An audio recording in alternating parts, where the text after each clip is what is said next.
All right, welcome back to another episode of the All American Hoops podcast. This is episode 127, a very, very special edition. NBA Finals just wrapped up, and of course, unless you've been living under a rock, whether you know basketball or not, you're well aware that the New York Knicks just won the NBA Finals. So, who else could I have on besides one of my favorite guests that I've ever had on in episode 4 of the All American Hoops podcast when OG Anunoby was traded to the Knicks? And in very fitting fashion, of course, I had to have.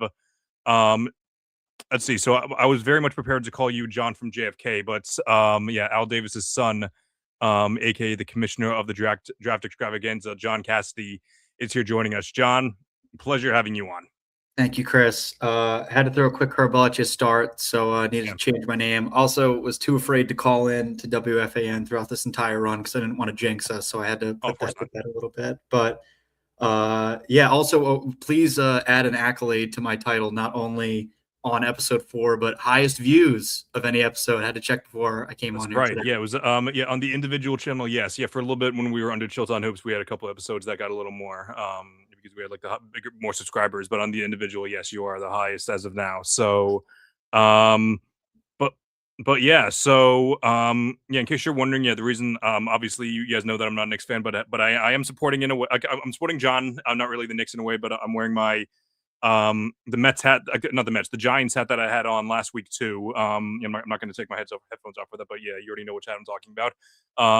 In support of New York, not so much in support of the Knicks, but however, didn't want to pay my respects to the Knicks though, because I'm definitely going. Yeah, we're definitely going to dive deeper into it because they just made history and everything regarding that, and I'm really happy that John was able to make it tonight because there's definitely a lot for us to discuss for sure. Can't wait. Yeah, and, of course. I've been here the whole time. I try to do my days of commuting back to the shore and commuting back to here. Yeah. I can say I was in the city for all of the good ones and all of the bad ones. I'll even call some of the good ones some of the bad ones. 100%. Before we dive into any of that, we're going to start off like we usually do. I'm going to wish happy birthdays to the following athletes. So one of them is two-time all-defensive player Tree Rollins. He played for the Hawks, I believe, in the 80s. Also to current player Alex Len. Didn't even know he was still in the league. Now to MLB. John, are you familiar with Kerry Wood by any chance? I am not. How do you spell the first name? Is it Kerry? Yeah. So Kerry, so he apparently he played for the Yankees in the last year or two of his career. But he was second in WAR amongst players with birthdays of June 16th. So wanted to pay my respects to them, and then also to Wally Joyner, who won the home run derby a certain year. That was the only accolade that he had. So not too stacked for birthdays in the NBA and in MLB, but however, the only NFL one is Justin Jefferson. So he's obviously not a random player. Yeah, he's definitely the best one that we've listed off so far, but. Yeah, not the best week for birthdays, but that's okay. But anyway, we got a couple of things to talk about. But obviously, first off, as I mentioned in the beginning of the show, and everyone knows it's not just basketball fans. Everyone who probably watches the show. If you watch the show, you probably live. Obviously, you watch basketball, but you also probably live down in the New Jersey, New York area. So. Everyone knows that the Knicks just won the title. John, as the probably one of the 3 or 4 biggest Knicks fans that I know, I just want to know, we're a couple hours from about, what is that, 72 hours? Is a little more about 72 hours from winning. Are you still riding that high? Are you calmed down just a little bit? How are you feeling? Still riding the high. I still smile every day waking up. The relief of not having to deal with another one of these games has been extremely helpful for not only my mental health, and then also not having to drink 25 beers 3 days out of the week has also been very helpful for my job. Sure. Yeah. No, it's been great. I've been the closest thing like I've had for this without sounding like the most pathetic fan in the world was like after the Eagles lost the last Super Bowl and I got to go through Twitter like constantly, like this is the only high I've had since then. So as pathetic as that makes me sound, but no, it's been good. I'll say this as well. And I know we'll probably talk about this a little bit later on.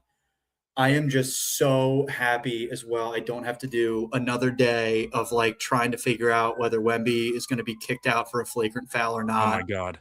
or no, just like going back through the ref stuff here and there. But I'll say this to answer your question. Yes, the highs are still alive. I'm planning on going to the parade on Thursday, trying to figure out whether I need to get there at 7 a.m. or 8 a.m. But until that, and then probably 48 hours afterwards is when it'll finally, I think, kick in, and then I'll go back to normal life and just keep hating myself. So until then, I'm living life. No, you got to ride the high until the summer. That's definitely what I did when the Celtics won 2 years ago. I made sure every once in a while, like you said, like when I had a couple of beers, I would text in my Celtics fan chat with fellow Deuce Tatum fan club fantasy chat members. Yeah, John, Matt, and Matt's.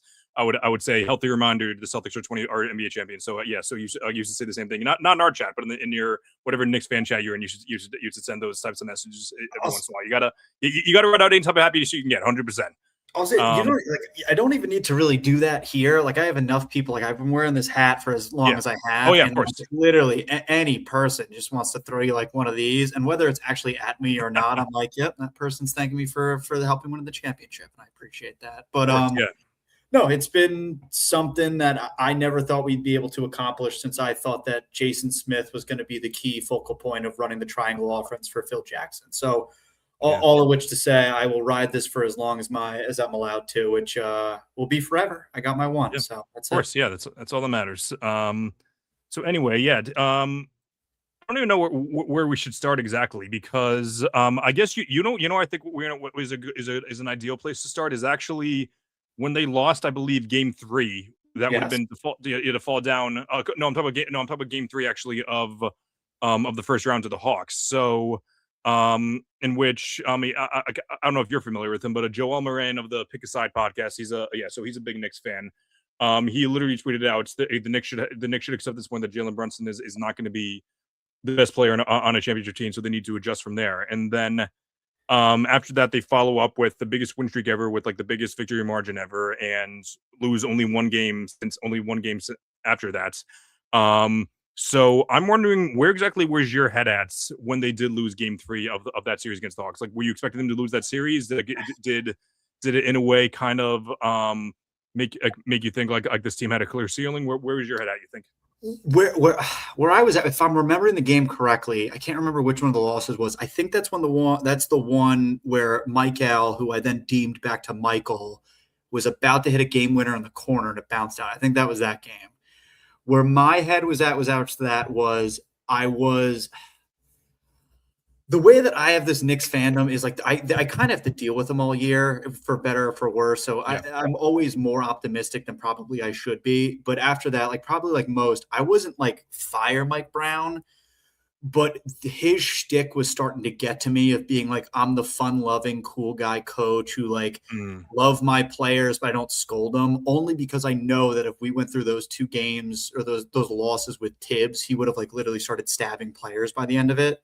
So it was just like, the lack of accountability. But I'll say this, like I was a huge proponent of us going into the playoffs with as much momentum as we had, where I was okay with losing a few going into it. So like out of 10, if 10 was like, we're losing the whole series, I don't know what we're going to be doing, and I'm going to give up on this. If that's a 10, I'll say I was probably at a 5. I was probably at a 5.5. Let's bump it up to a 6 because Carl was annoying me as well. Look, and then out of nowhere, and I'm sure this is probably where we were moving to, for Carl to come out and be such a facilitator and just see everyone just fit directly into their roles, like was the greatest thing I've ever seen.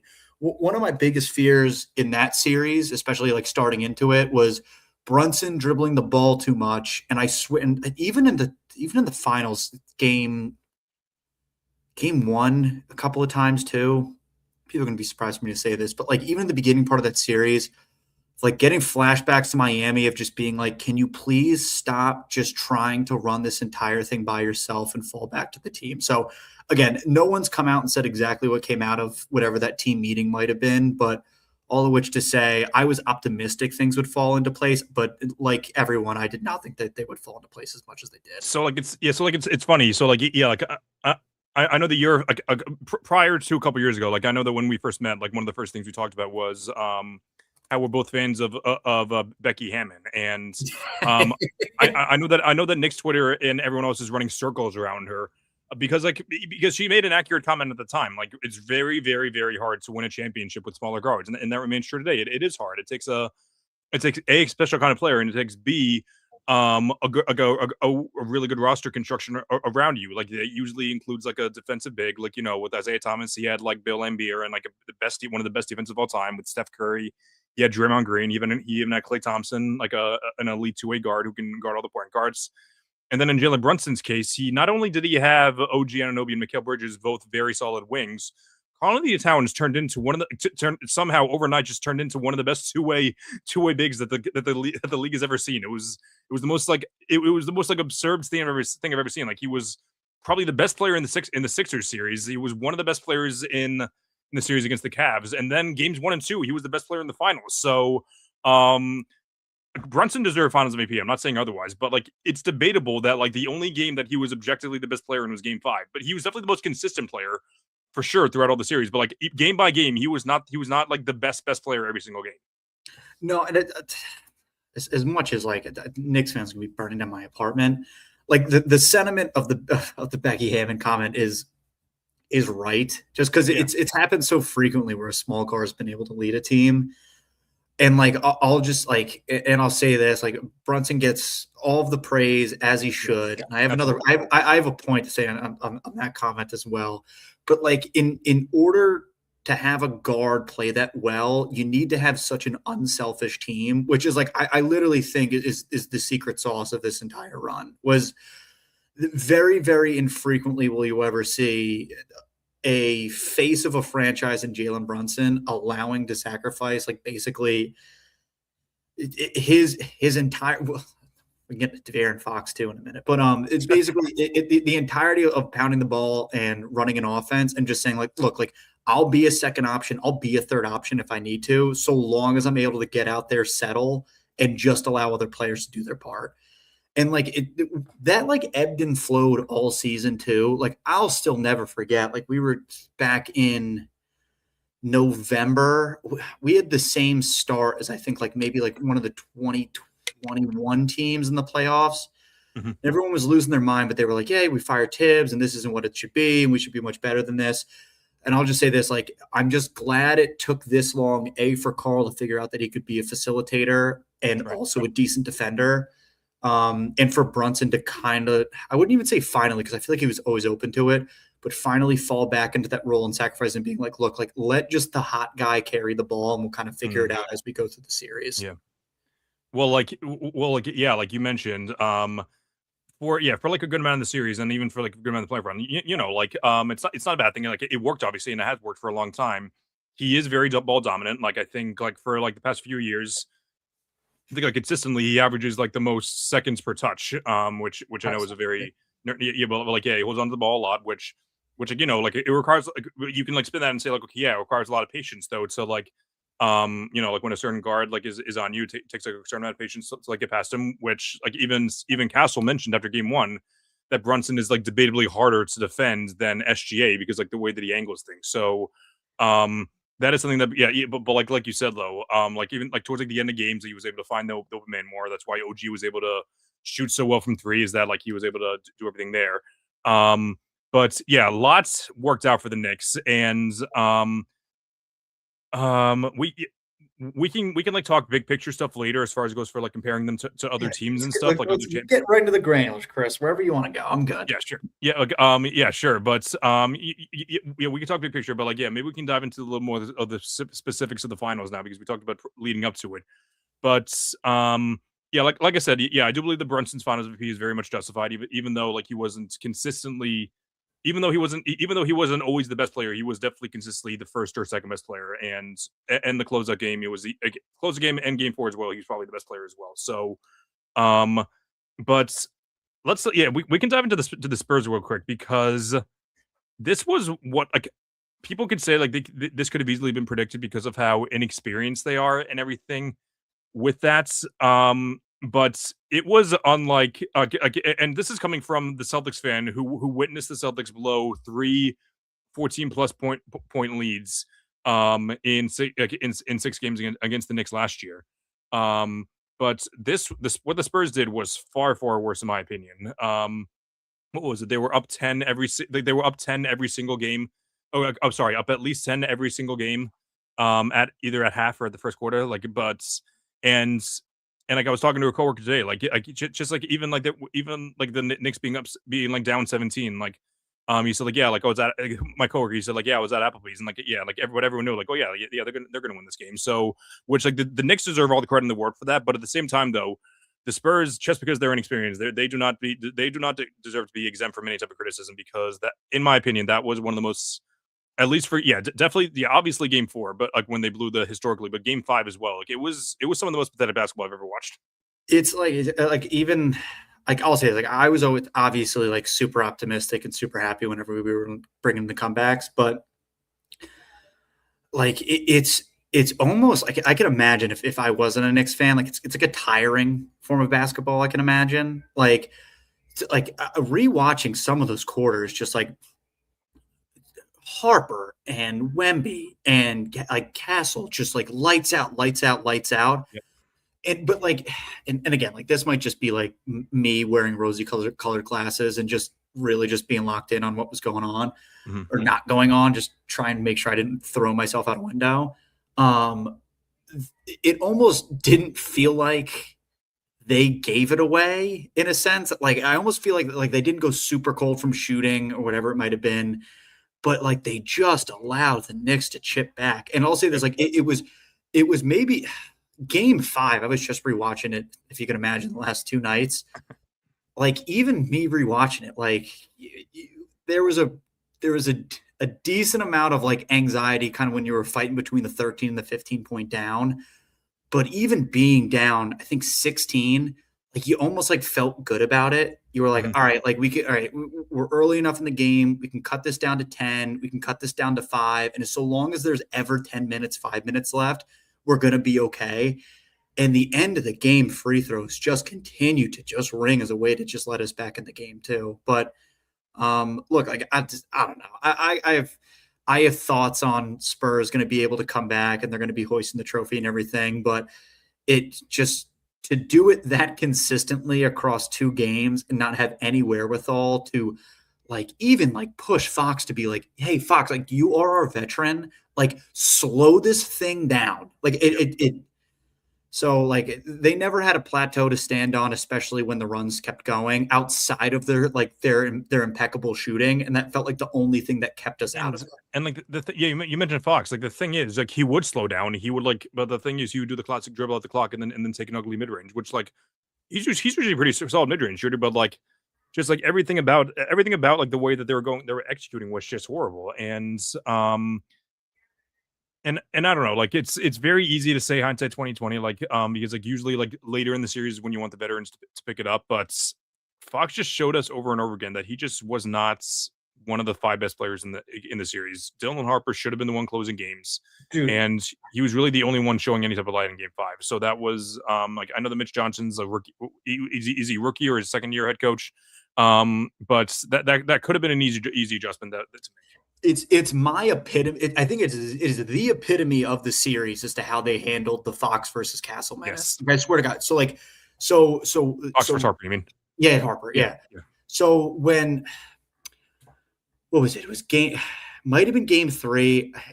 No, it was game 4 and also game 3. To be transparent, I think Jose Alvarado is one of the most underrated players in this entire series in the Mm. sense that Mike Brown had no issue pulling Jalen Brunson, even within the first and second quarter, whenever he started playing like his own hero ball.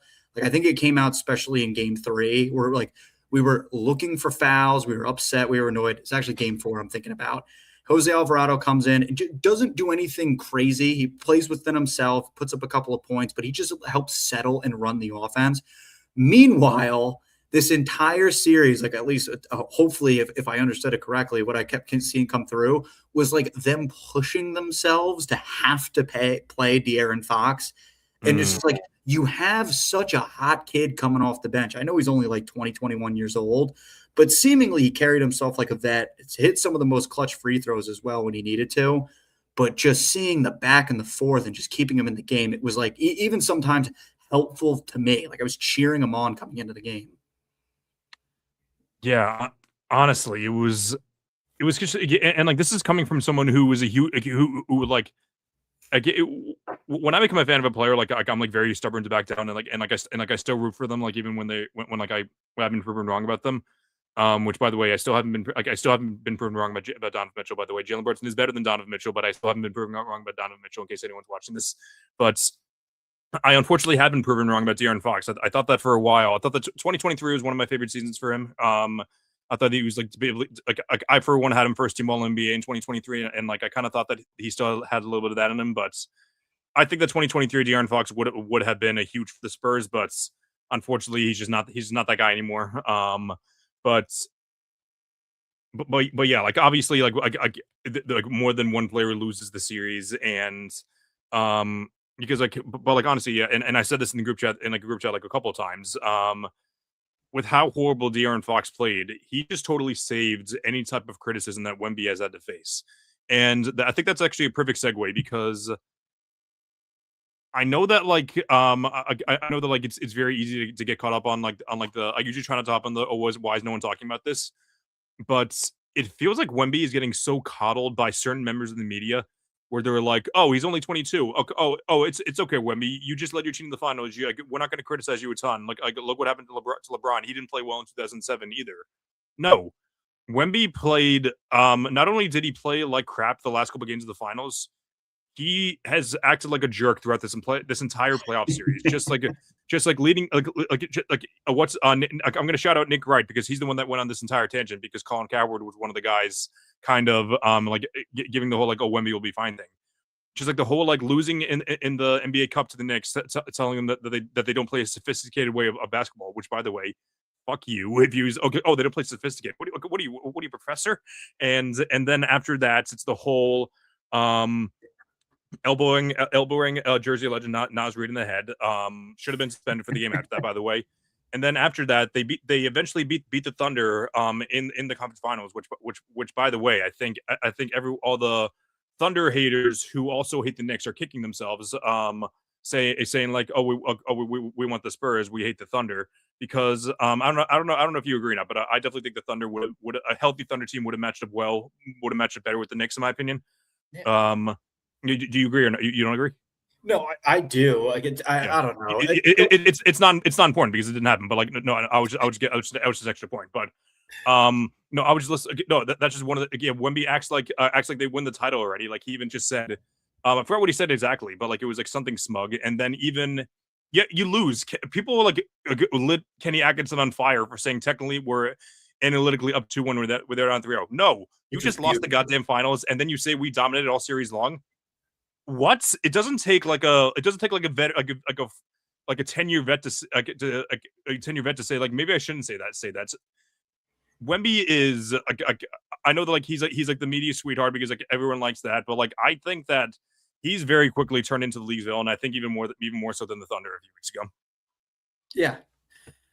Yeah. No, it like I'll say this, even like Mason, it like that was like a fun part of this whole thing. Oh yeah. It was like so I'll say it's like Fox is one kind of umbrella that sits over the top of this. It's like the fuck you Fox thing, like whatever. Everyone's already mad at him, and then you have the underneath of like Wemby kind of playing like an asshole and like being and whatever it was, trying to rip Jose Alvarado's head off, trying to throw Jalen Brunson to the ground, the flagrant closeout that never got called. Like it was as a Knicks fan, where someone is trying to literally turn as many things against you as possible. I've gone through an entire generation of the Knicks for clicks. It was like I was like almost like it was like unbelievable. Like it was as if like I don't even know. It's like I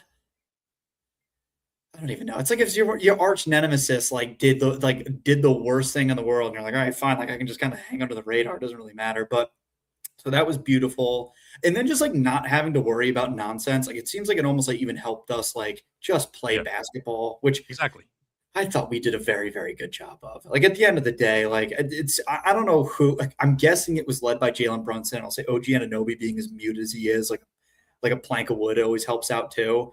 But like just not having to worry about a press conference, especially after a lot, it was a loss. It's the last thing I had to worry about. And then also too, like, even in the wins, right? Like we blow out the Hawks, we don't say anything really stupid. Like we blow out the Sixers, we don't say anything stupid when we should have. Because Joel Embiid's an asshole.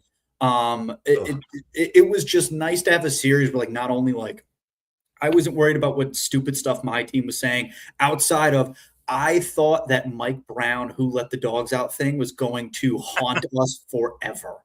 Like I thought we were gonna like if we were to like if we were gonna lose this series, like that song was gonna follow me around for the rest of my life. But yeah, I'll say this. The Wemby antics were helpful, but I'll say this: annoying and frustrating. But it was like nice to have like an NBA fan base around that. Here, how about this? One for you. Sure. Retroactively looking back on the Western Conference Finals, I don't know where you stood on the Thunder or the antithesis of anti-basketball, worst type of basketball ever played. The Spurs are the salt of the earth. Now that's been flipped, have you retroactively taken away any takes from that? Or I've always, I personally have always, yeah, like obviously, like when the Thunder play the Celtics, I hate watching them play. I think they cross the line of physical versus dirty, especially Lou Dort. I think he's very dirty. Chet Hearts, they're more physical than dirty in my opinion, but obviously Alex Caruso I think is a little more dirty than physical at times. But like I don't. I think the Shea foul baiting is a little overblown. Like obviously it can be annoying sometimes, but like I don't necessarily not allowed to say that, Chris. no, like I don't think it takes away from how elite of a basketball player he is. Like I think like Luka and Embiid foul baiting and prime James Harden is far worse than what SGA does now.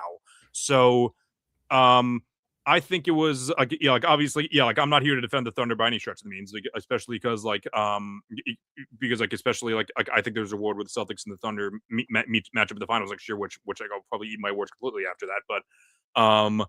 But yeah, like it was almost refreshing because like he's like deep down in the back of my mind. I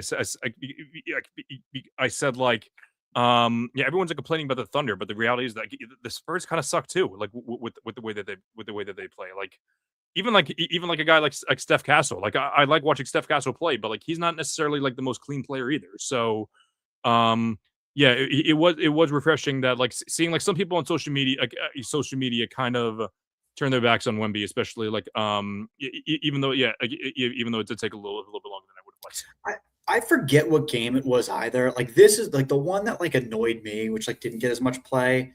I hope I'm right on this. Like maybe I just dreamt it because I just was so annoyed with the guy. I think after one game he like called him. He's like, well, someone's got to be the villain. Am I wrong on that? Did he say something like that? I think he did say that, right? He said something like that. I was just like, dude, I was like, just shut up. Like I was like trying to win an NBA Finals. I hate your entire team. But to that point, I did have I was going to say this question, but like, sure, yeah. I don't know what is more heartbreaking when watching an NBA game.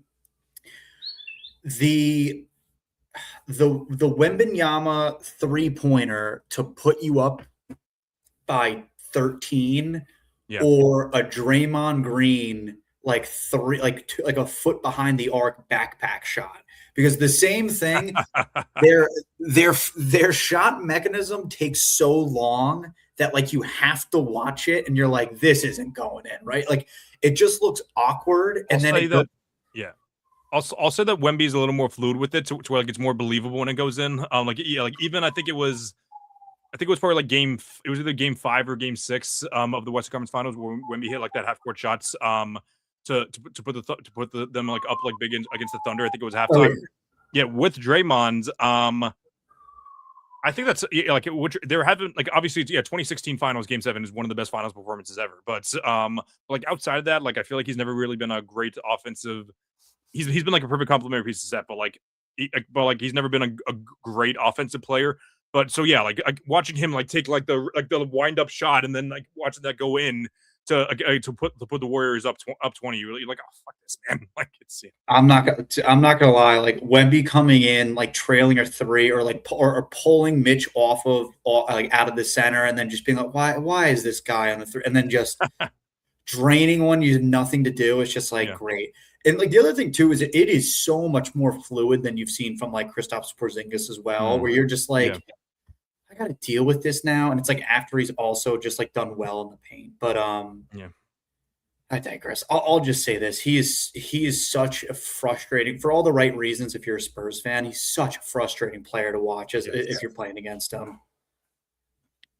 Exactly. Anyway, so we definitely talked. We dove into a lot about the specifics, and I definitely want to, and I'm happy we did that. But I want to talk more about the big picture stuff now. So, Yeah.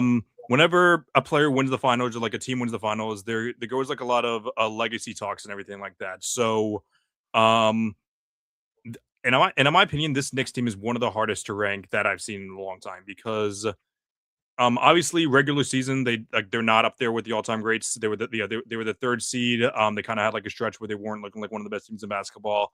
Um, Most people didn't think that they were going to make the finals. Even a lot of people even thought the Celtics were going to beat them in the second round, but obviously the Celtics didn't get there.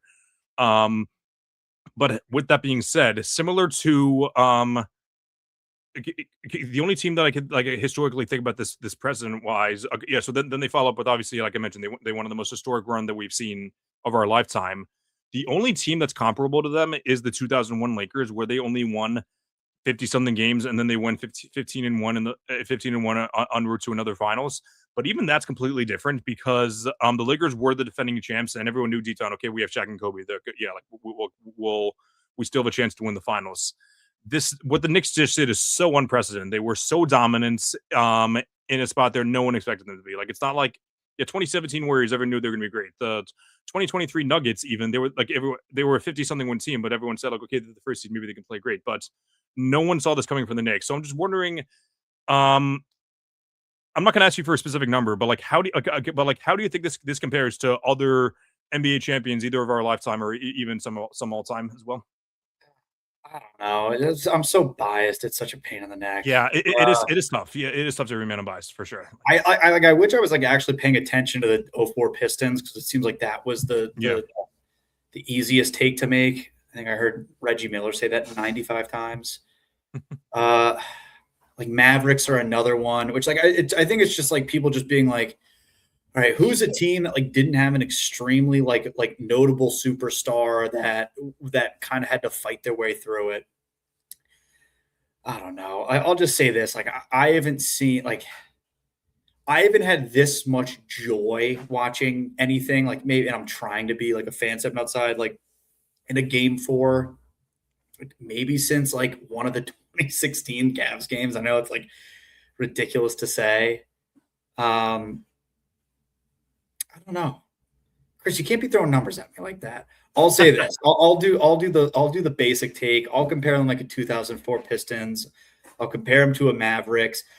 I'll compare them to a Nuggets too, in the sense that like maybe you can coin them up to like a Carl Anthony Towns is a Jokic and Jamal Murray is a Brunson, in the sense that they were Okay. able to play off of each Yeah. other as unselfishly as they were, and and just big bench performances too. Like the only thing that I think like really differentiates this team from a lot of other ones is like the ability from Mike Brown to like really trust this bench during large stretches. Like the amount of people that I talk to that still want to coin like Landry Shamet as like one of the four most important pieces of this entire run is like it's phenomenal to hear, but it's like great to see. Like I love Yeah. it. Yeah. So I know it's a non-answer. I'm not really giving you a good one, but That's okay. You know, I'll well, throw like it at Nuggets for fun. How about you? Do you have a specific team that you like for it? no, it's it's really tough because like a long time ago, not long, it wasn't that long ago, but like 3 years ago, um, I had like an entire spreadsheet of all the teams, and I wanted to start making a list of like of ranking the teams, I love that. all time. And I never really got to it. Like obviously, yeah, you have like 96, 97 Bulls, you have the 2017, 18 Warriors, you have the you obviously have like Shaq's Lakers, you have any of Bill Russell's teams. Um And yeah, I don't know. Yeah, like I said, like this team and the Owen Lakers might be a little bit easier to rank just because like at the end of the day, it was Shaq and Kobe, and they did go 15 and one. Exactly. But like this again, this Knicks team, like they won enough. Yeah, like I think they're a great team, but like I do think it was a greater run more than they are a great team. Yeah, like more than they are a great team. Like it's both. But if you asked me which one is it more like, I would say greater run. Um, But The only thing that like really doesn't make sense to me too, and I have like maybe I need to expand my friendships and find more friends of different teams. But like I'll say this, like the most dumbfounding thing about this entire run was like how surprised we like Knicks fans were. right, Like, what game was it? Was it a game? I don't know, five. A game five of the Hawks series. Game five, we blew them out, 126-97. Like, I'll never forget. Like, I was sitting in a bar, just like watching that game, like starting it on pins and needles, and even game four too. We had a great run as well, but like you're just kind of sad. They're just being like, what is going on? Like we went from a couple of games of people claiming that we should fire the team, start trading Cat. Giannis is going to be a free right, agent. yeah, I'm sorry, not Giannis going to be free agent, but Giannis is going to be training for Giannis, yeah, available. yeah, Rip everything out. To you're like, okay, now my team has unlocked a piece of basketball I've never seen before. And then that into the Sixers series, which like for me, like I have PTSD from the Sixers series. Like I'll never forget. Like those are some of the biggest fist fights. PTSD. Okay. From 2 years ago. Okay. Oh, I thought Yeah, you meant. just Oh, I like thought you meant the Huskers. Like, what do you mean PTSD? no, just like fist fighting. And so like that's always a difficult series. And I'll never forget. Like I was like outside like grilling, watching it on my phone when we were blowing them out by 20, and I was just like I didn't know what to do. Yeah. So I don't know if there's a team that like came in as disrespected as we did. And I don't even want to say disrespected because like we didn't play amazing all year. I know we got hot going into the playoffs, but then just like kind of just surprised each series, even for its own fans. Like I never thought that we could play this well on a consistent Yeah. basis. Mm-hmm. Is maybe what differentiates us from any other team that I've seen go through a playoff run. Is what I'll say. 100%. Yeah, we'll get more specific now. So, in addition to people talking about the Knicks being this great all-time team, one of the most common takes or there's really not much debate because people aren't willing to slander a player, but one of the biggest claims now is Jalen Brunson is now the greatest Knick of all time. Love it. We're never going to get away from this. Do you agree? How about that? I don't know. Like I'm such a bad Knicks fan to ask this question because like I came up like through like abusive relationships with this team. So like So no, you're not a bad Knicks fan. You're literally every other Knicks fan. So that's answer this question. I guess so, right? Yeah. Like so depends who I'm talking to, right? Like so if I'm talking to like me and my friends who have seen these runs, like unequivocally, like yes, probably. He won me a finals. He got us out of a 53-year drought. He's captain clutch. He's the first player.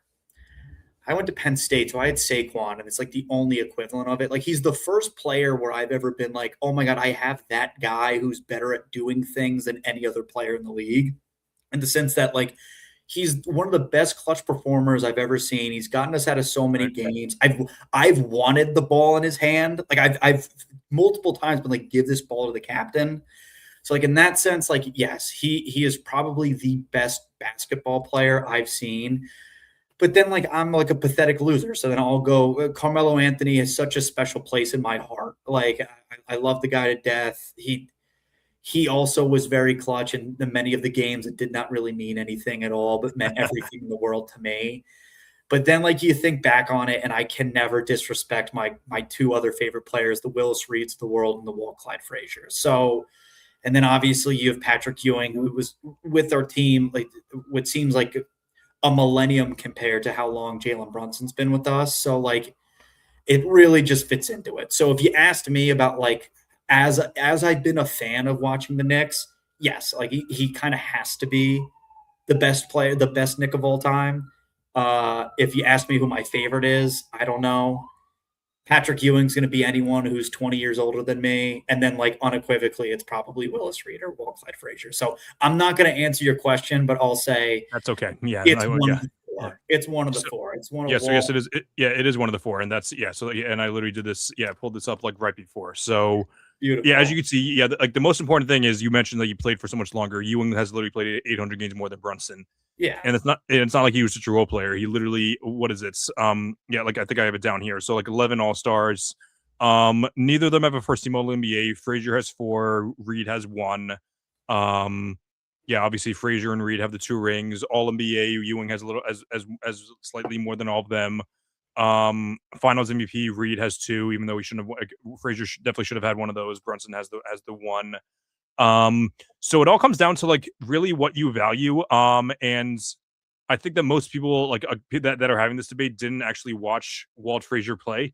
And most of them also don't realize how he's definitely one of the 10 best guard defenders of all time, in my opinion. There's the Gary Paytons of the world. There's the Alvin Robertsons. There's the Jerry West, Drew Holiday, Tony Allen. Those guys. Walt Frazier is absolutely up there with those guys. So I think I'd go Frazier because he has the 2 rings to the 1, and that is what's most important at the end of the day. But I do know that I'm pretty sure on my overall all-time list, I'm going to pull it up right now. Actually, I think I have Ewing highest out of all those guys. But yeah, but and as you're pulling, I didn't mean to cut you out. Like as you're pulling that up too, like I'll tell you. So what I would do is I'm going to take it. So you could take in both careers together though, as a pure Knicks fan, and then it has to be Walt Clyde Frazier.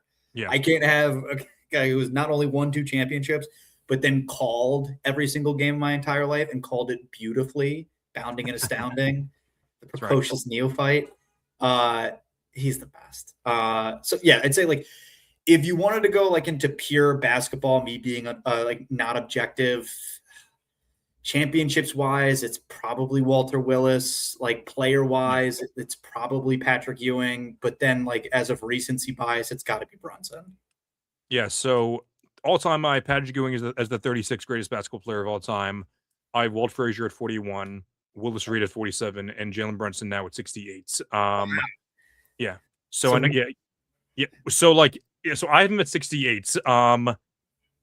And low key, when I was like doing the placements there, because like I started after game 4, I'm like, okay, the Knicks are about to win the finals. Let me start organizing these. Once it actually happened, people started organizing their lists, and you know, like most people like had him in like a lot of people have him in like the mid 70s to early 90s. I'm like, okay, wow, a little bit higher than I thought. And then Bill Simmons comes out today and says, like, oh, yeah, he has to be a top 50 player all time. I'm like, what, top 50? What? The guy's been around for 5 minutes. What are you talking about? So, yeah, but like the whole arguments, which like, if you want to oversimplify it, that's fine. His whole thing was at the end of the day, what it comes down to is, were you man enough to come down and just carry your team to a title, which is exactly what Brunson has done. And you know, like, and if you do that, you have to keep it consistent, like which he does. He has Rick Barry and Bill Walton both in his top 30.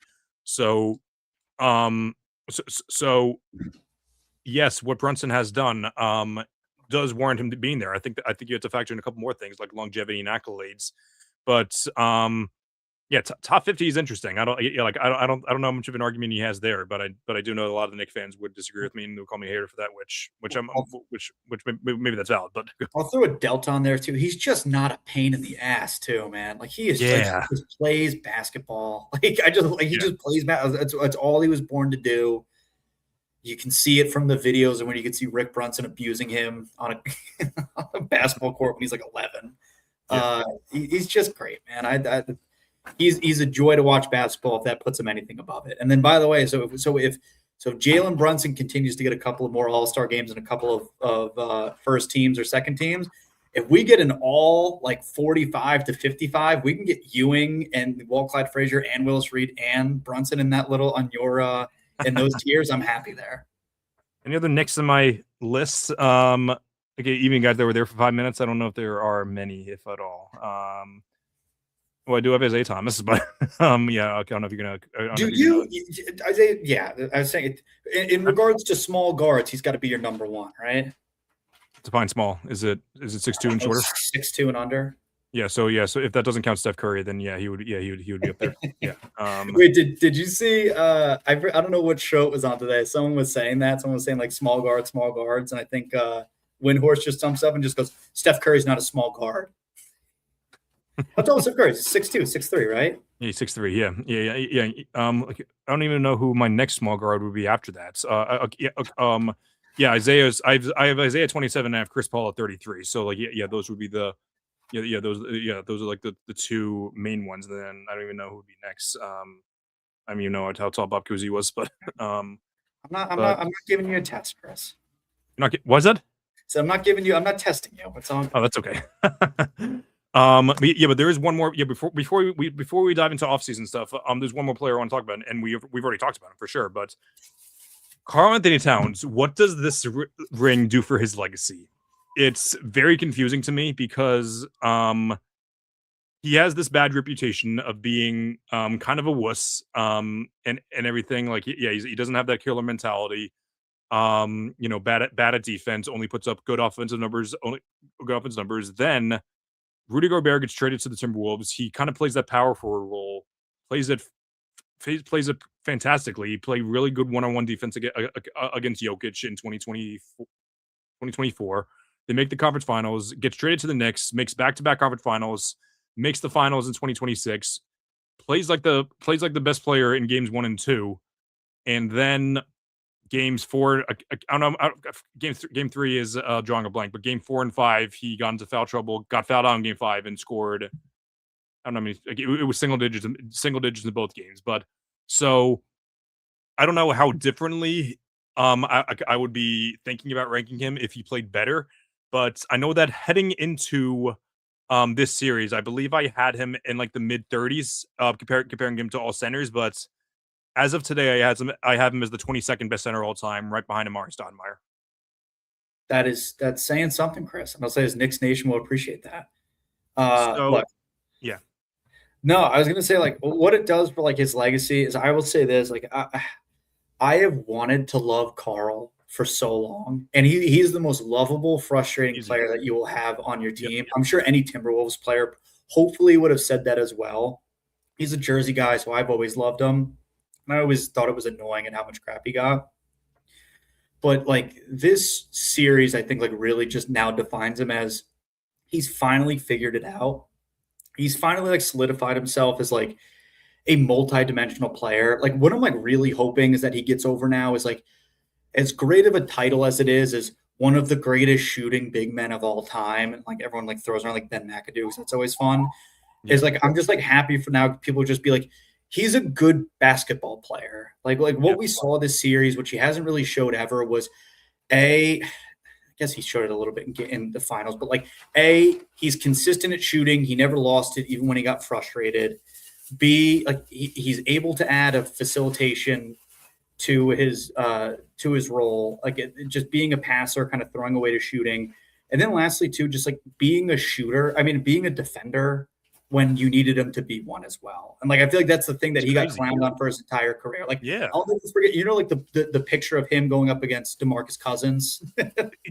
I'm so pissed I forgot to bring that up. Yes, like we've the one of him just like totally back. He like just looks like so uncomfortable, and then this guy Wemby, like who's looking like the best, he's going to be the best defender of our lifetime. He's just totally making him his bitch. Like it was So like it's definitely one of the crazier, faster character whatever arc, not character arc, or whatever it is. No, call it a character arc. I think that's the perfect way to put it. So but to get more specific, so I did have him 36 actually. It was either 36. It was 36 because I had him right behind Bam Adebayo because because my entire criteria thing is it's easy. Like who do I want my team for a championship run? My answer for years it was Bam Adebayo because of his two-way ability and the fact that he rises to the level in the playoffs. He's a great number 2 and everything like that. But no, not only does Towns have all the advanced stats like between being like dominance and shooting and everything like that, now he has the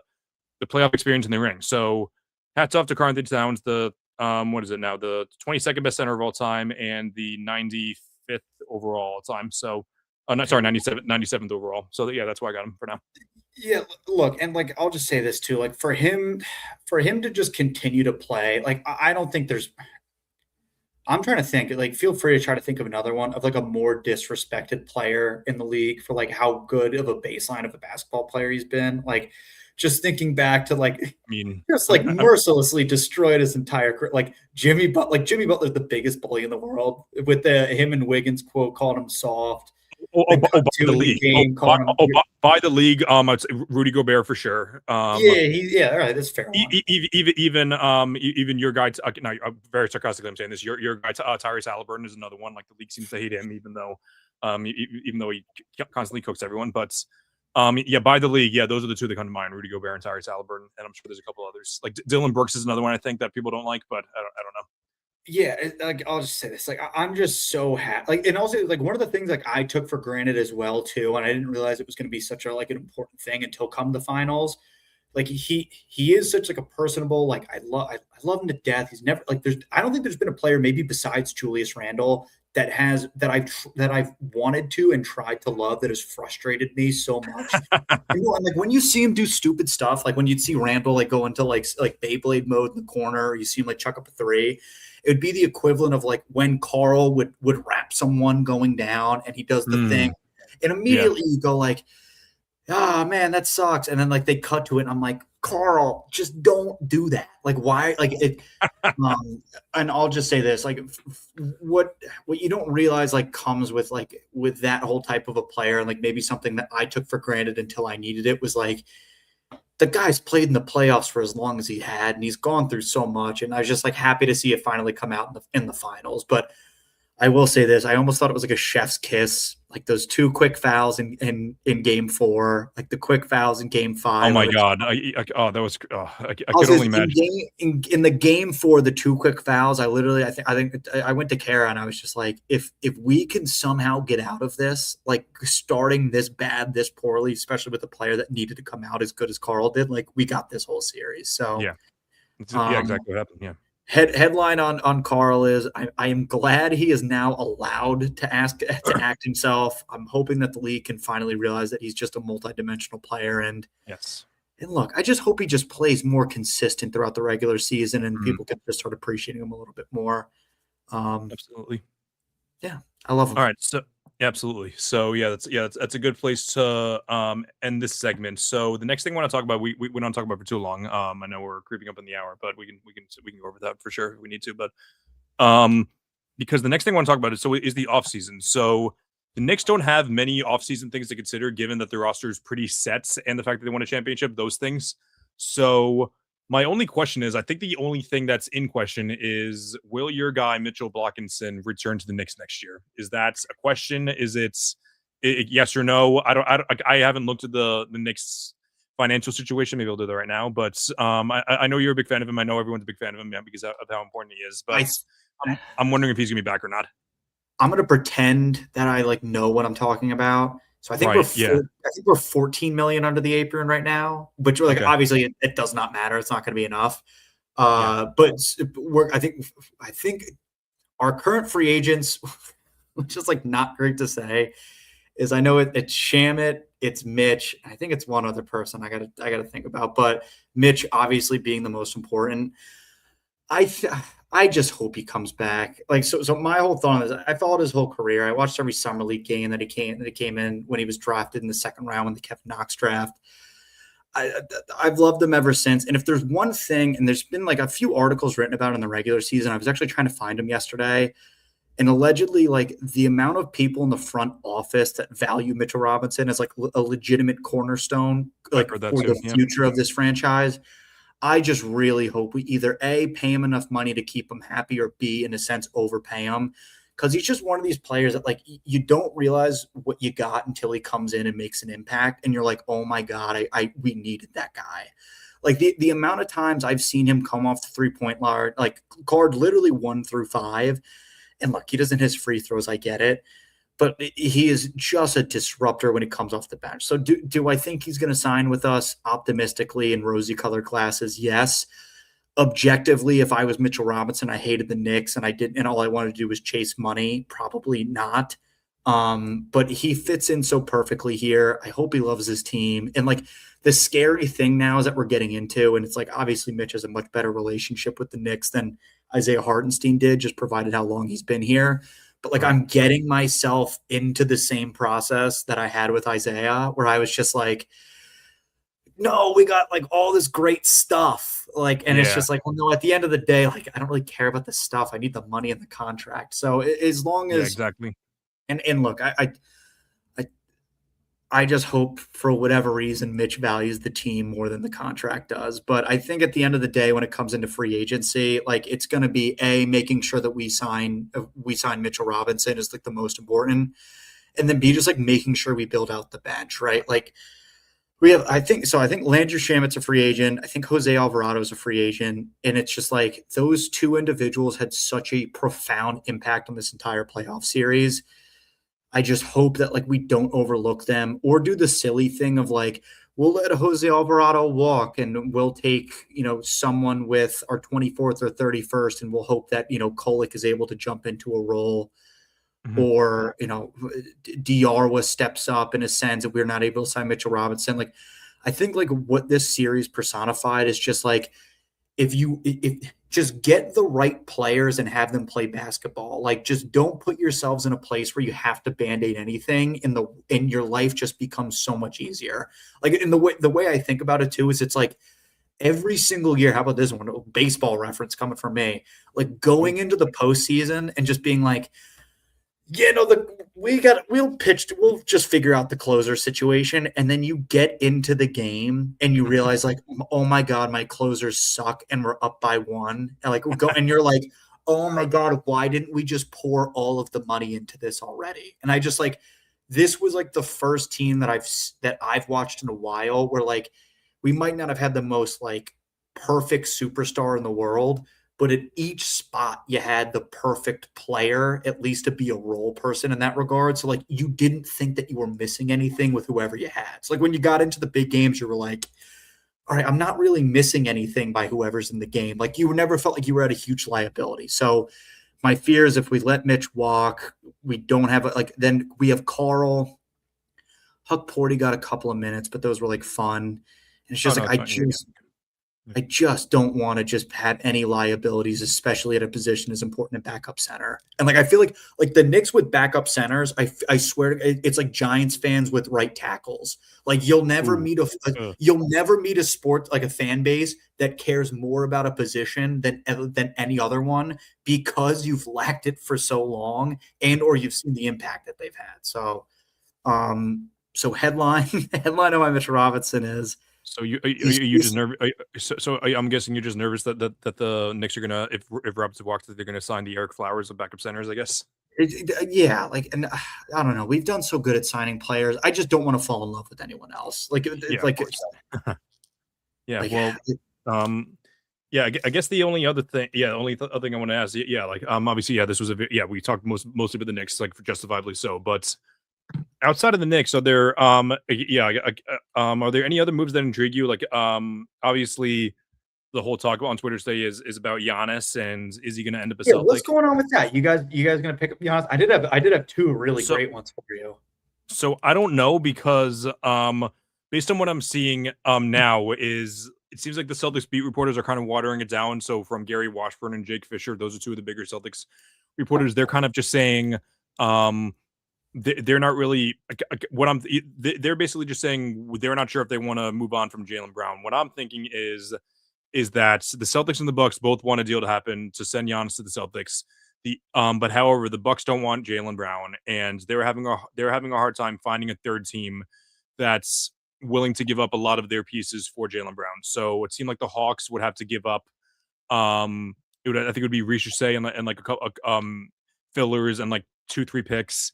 It seemed like the Blazers would probably have to be like 2-3 picks as well, in addition to I don't even know who their highest paid would be. Probably Drew, honestly, to get sent back to the Bucks. Maybe I don't know.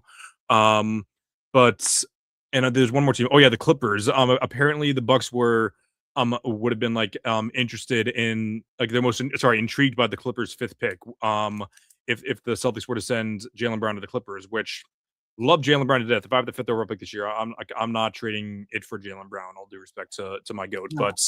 but so that's what that's where I think that's where my head's at is that both the Celtics and the Bucks were trying to make this deal happen, but they're having a hard time finding a third team, and because of that,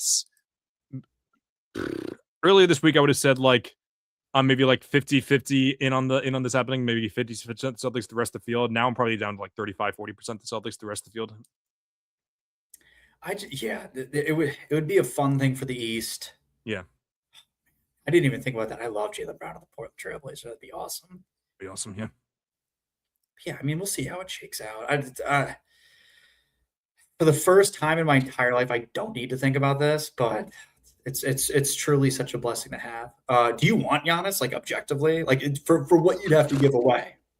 Yes, I do want. Yes, I'd want Giannis. No, like if the Celtics were to get Giannis, I would want them to trade Jalen Brown. I wouldn't want to do the thing where they gut the entire team and then get Giannis and then sign a bunch of vet minimum guys. That would be a disaster, especially with how the apron tracker is now. Because like I don't think a team of Giannis, Tatum, and Brown necessarily brings you to overwhelming championship favorites. Obviously, they could be the favorites, but at the end of the day, you have three top 15, top 12, 15 guys on the same team together, but none of them are point guards and none of them are like elite center rim protections. Giannis can play center, but I don't think he should be the starting center. I think he's a starting power forward. So it would just be like a weird fit between the three of them. But all that said, if Giannis is not going to trade to the Celtics, I'm going all the way back in on Jason Tatum and Jalen Brown. Build around those guys. Don't trade Jalen Brown away unless it's going to be for a guy like Giannis. So like that's where my head's at. Also, can I throw, like, if Bill Simmons wasn't a Celtics fan, can I do a Bill Simmons take for you? Go ahead. Why is everyone saying that you got to trade Jalen Brown? I know why not Jason Tatum? And then oh, Jesus Christ. How's that one for a spin? And then I'll do Russillo, even though the two of them aren't together anymore. I'll do like, listen, I'm not going to pretend to do the thing where I say that Jalen Brown is better than Jason Tatum, because he's not. But however, let's not act as if it's a ridiculous idea to maybe entertain the idea of Jason Tatum being traded instead of Giannis. So, no, that would be a horrible idea. You know why? Because at the end of games, it would be Jalen Brown and Giannis. Teams would have two guys that they could hack a Mitch at, because it's funny enough, because like to talk about like trading Giannis, you say like, okay, maybe free throws. We're like, oh, wait a minute, no, Giannis is probably better free throw shooter than Jalen Brown down the stretch. So so just like stuff like that. But I don't know, it'll be fun off season for sure. Like with all the rumors going around. I don't know what obviously where's LeBron going? I'm assuming he's just gonna stay in LA. Is that real? Like, that's not real. Like, we haven't heard anything feasible on that yet, right? Of him going anywhere else. I have a fun take on that, by the way. Yeah, nothing actual. Like I've heard Golden State like is interested in throwing them like the MLE, but no. What's your fun take though? There was one team that no one ever talks about that was in the running to get him when right before he went to Miami. Where's that team, John? It's not the Nets. It's not the Nets. Is it another team nearby? No. Oh, it's not. What is it? How about the Clippers? Well, no. How about this? So the whole landscaping company falls apart. Kawhi Leonard's got to get launched out of the league, and then Ballmer comes in. Nothing's going to happen out of that. It's like Pablo Torre like wanted to make that a whole thing. No one cares. Is it a big deal? Yes, but does anyone actually care? No. It's people around the league do it. That's why they're trying to make it quiet. Pablo Torre is really good at that, making a huge thing. You remember he did the whole thing about the James Dolan like facial recognition stuff and all that. James Dolan, by the way. One time I want to come back on this. I have one question for you before you kick me out of here. I want to come back on this. I want to do a Mount Rushmore of most hated either NBA analysts or media analysts. Right? Oh, why haven't we done that yet? Yes, I absolutely want to do that. 100%. I think you know at least two of mine. One guy's got a terrible spray tan, but we'll leave that for that episode. Yeah, okay, I'll leave that quiet. But my question for you is, I need you to put on like I need you to source the league right now, right? Because I've had tunnel vision. I've only really cared about the Knicks. I've only cared about the Eastern Conference Finals. I'm concerned about the coaching carousel for one of my favorite guys in the world. Where is Thibodeau going to end up? Ooh. Well, no, so my question. How many vacancies are there now? Because I know that Splitter just signed with the Bulls yesterday. Wait, so let me run with this for a second. You ready? Okay, yeah, go. Yeah. All right. There's recently been a new GM hired in the NBA. Do you know which team hired a GM as of recently? I don't even know if his title's GM. The Sixers or someone else? Yes. Yeah, Sixers, Jameer Big Balls Nelson, right? Yes. Who did Jameer Nelson play for his entire career? The Orlando Magic. Stan Van Gundy. Oh, yes, Who's brothers to Stan Van Gundy? Jeff Van Gundy. Who's best friends with Jeff Van Gundy? I'm Thibodeau. and then I have to hate Tom Thibodeau, and then we square off in the second round of the playoffs next year. And again, I have to be anxious about a rock fight when he throws out his fight. You know what? Actually, that would probably end Joel Embiid's career earlier than it ever should have if he had Tom Thibodeau as his coach. Tom Thibodeau wouldn't know what to do with him. Do you think? I think Joel Embiid, like upon the signing of Tom Thibodeau, he would have to request a trade. I mean, John, like I remember in 2025, it was that he would you would like watch the press conferences of him. He was basically just like begging the team like to like said like he never like directly said like I'm playing too much, I'm sitting like, but all he talks about was like how awful his body was, and like he was basically just like practically begging, but like the organization was like, no, screw you, like we're paying you literally $60 million this year. You're gonna go out there and play, but then they end up sitting him, and then this year he gets healthy for a week, which happened to be the 1 week that the Celtics were unhealthy, and then they didn't have a starting center. So yeah, that was the reason why they ended up winning. But yeah, we can talk about that another time. But It's so crazy. At the same time, though, it's almost a relief that happened, because I'm not sure if I could have dealt with another season of the Celtics getting gentlemen swept by by the Knicks, because we all know that was going to happen given how everything worked out. But. Yeah, I know. I got like 20 more questions for you, Chris. I'm only going to ask you one, and I want to round this out for like optimistic Knicks future. Right, you ready? Sounds good. So okay. I know you probably know more about this person than I ever will, and I'm trying to get my draft stuff in order. Which I'm not a good draft guy, but go ahead. How much did you watch St. John's this year? Oh, St. John's. Okay, yeah. Okay. So Zuby. Yes. There's not. This is turning into like the most like has to be projected draft pick in the entire world. That Zuby to the Knicks at 24. Is there any? What do I need to get excited about? What do I need to know about him? Excited about? It's not a very exciting way to put it, Chris. No, it's just a dog. Like he's a guy that's he's gonna grab you a lot of offensive rebounds. He's gonna. If there's ever a game where you just need a guy to get a bucket, he's So he's like a Josh Hart. He's the taller Josh Hart. Yeah. I think that's a good way to describe it. Yeah, like hopefully it'll be a little better than Josh Hart, but at its peak. But I could definitely see that being a possibility. All right. That gives me something to look forward to. I'm getting my draft stuff together. Are you doing something for the draft? I don't mean this like to make this. I don't know if I'm not sure what we're gonna do yet, because I just see what my work schedule is gonna be for the summer. Like obviously I usually do Thursdays, but I'm trying to see what other days I can do. I'm trying to do more than one day a week, because I don't know. I enjoy doing this. I'm trying to do at least one more day a week, but we can see what happens there. But yeah, like I'm assuming I'll do something either like the night of the draft, or like the day before the draft, to see what's going on. But is that 1 week from today? Yeah, 1 week from today. So gotta get watching the film. Or sorry, 1 week from tomorrow. Yeah, it's the 24th. So beautiful. Well, do you want to hear my outstanding items that we have to talk about in another pod? Yes, I would love to hear that. I had can we move the Nets to Seattle or Vegas? Seattle? No, we got to move back to Jersey. That would actually be great. Yeah. I had that one. I had who out of Taj Gibson, Lance Thomas, Precious Achiuwa, or Brogdon retiring should be on the Knicks float. We missed that one. Then I wanted to do a think piece on players taking less money over their contracts, like Jalen Brunson, to win championships. Cough, cough. Jason Tatum and Jaylen Brown. Oh, come on, that's low.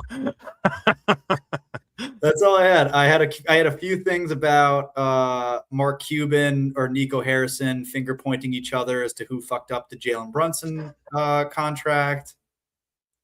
You know that, right? What was that?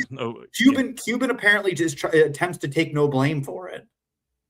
He doesn't take blame for anything. Nico Harrison. Yeah. And then Nico Harrison goes, "No, it was a." Man, Nico Harrison's not having a great run of it. No, all right, so those are my. Oh wait, one other thing I wanted to bring up. Winner of the NBA Finals. Are you ready? Okay. Big Ten football. 212 combined points per games in the NBA Finals. Tied for bottom 4 over the last 10 years. The only like the average between the two. Okay, yeah. Yes, was defense and Big Ten football. I wanted to also get that out there. All right, it's a great take.